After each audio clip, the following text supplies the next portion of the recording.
Hello my friends, estamos de volta. Hoje vamos falar sobre as tag questions. O que é que vem ser as tag questions? Como é que eu faço para identificar uma tag question na frase?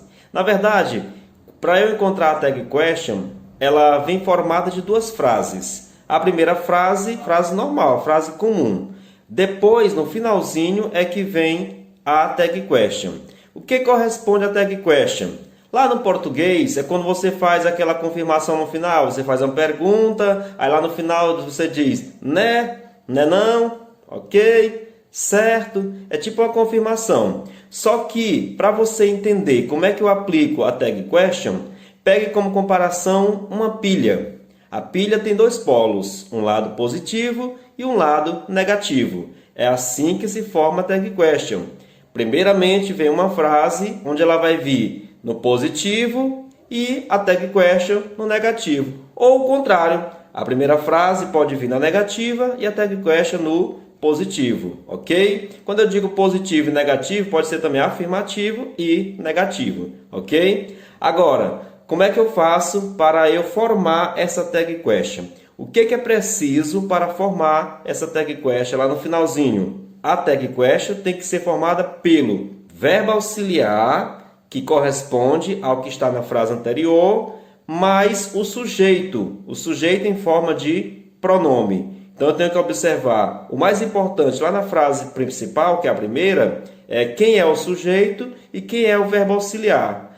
E se não tiver o verbo auxiliar, como é que eu faço? É só observar o tempo verbal, ok? Quais são esses verbos auxiliares? Pode ser am, is, are. Isso no presente. No passado, pode ser was ou were, ok? Aí também posso vir com os verbos auxiliares, aqueles que nem sempre vão aparecer. Mas, por exemplo, se a frase estiver no presente simples ou simple present, o verbo auxiliar correspondente qual é?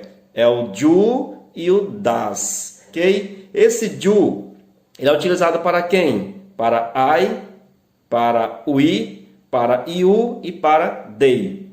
E o das é utilizado para he, she, it, ou seja, terceira pessoa do singular. Isso no simple present. Já no passado simples ou simple past, eu utilizo o verbo auxiliar did, ok? Esse did corresponde aos verbos no passado simples ou simple past. Os demais também que são considerados verbos auxiliares são também os verbos modais. Quais são esses verbos modais? Can, could, may, must e outros mais, ok? Então, para você identificar um verbo auxiliar, é só você observar qual é o tempo verbal ou o próprio verbo auxiliar que já aparece na primeira frase. É mais comum aparecer quando ele já vem na negativa, que toda vez o verbo auxiliar aparece.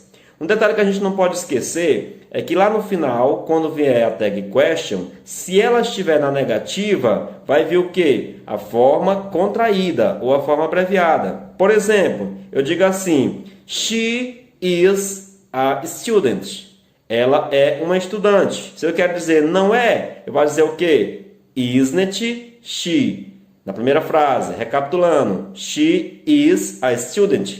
Isn't she?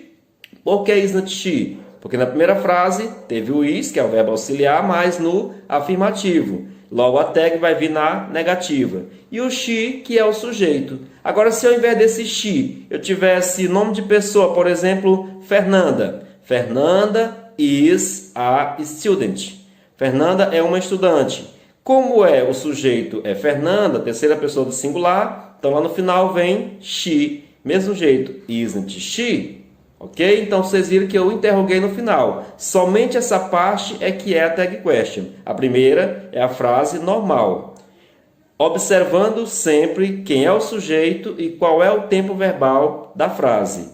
Outra coisa, e se a primeira parte, a primeira frase for I am? Aí, como eu não posso colocar a forma amn't, não existe essa forma amn't, então eu coloco aren't I para substituir am not I. Por quê? Porque na tag question eu só posso trazer o negativo se ele vier de forma contraída, conforme disse anteriormente. Agora outra coisa, outros casos. Se a frase começa com let's, a primeira frase começa com let's, por exemplo, let's go to school. Vamos à escola. Aí lá no final você coloca shall we. Por que shall we? O shall remete ao futuro. E o we, nós, porque let's é vamos, nós, não é? Então no caso vai ser shall we, lá no final. Outro caso, se tiver no imperativo, como é que eu sei que está no imperativo? Geralmente começa com o verbo, dá comando, dá ordem, faz pedido. Então se eu começo com o verbo, então lá na tag question vai ser o will e o. Por quê? Qual é a lógica? O will e o geralmente remete a quê? Ao futuro. E o porque o comando geralmente é dado a você. Então eu quero que você obedeça. Por isso que lá no final vai ser o will e o.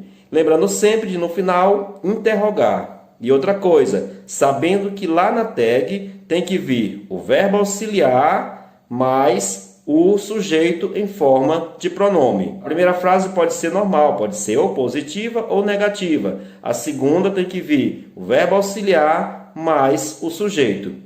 Assim eu formo a tag question.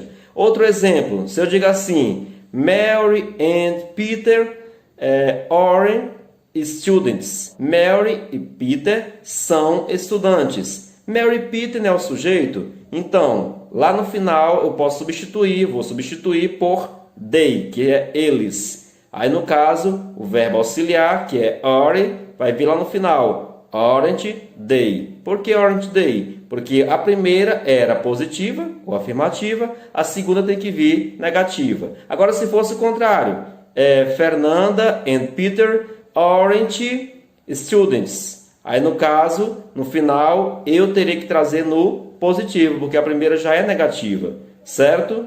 Então, observe também que no caso anterior que eu disse, tanto o shall we como o will e o, eles não vêm na negativa, porque são casos especiais. Outra coisa, se lá no começo eu venho there is, there are, there were, there was, aí no caso eles vão apenas inverter no final, porque não tem um sujeito, não é? Então eu vou fazer o quê? Is there no final, ou are there, ou was there, ou were there. Aí eu só faço trocar a ordem e no final interrogar. Também são casos especiais. Então, essas são as tag questions, trazendo para você. É só você lembrar, fazer a comparação da pilha. Um lado positivo, outro lado negativo, exceto esses casos especiais. Então, muito obrigado por ter assistido e thank you very much e até a próxima aula.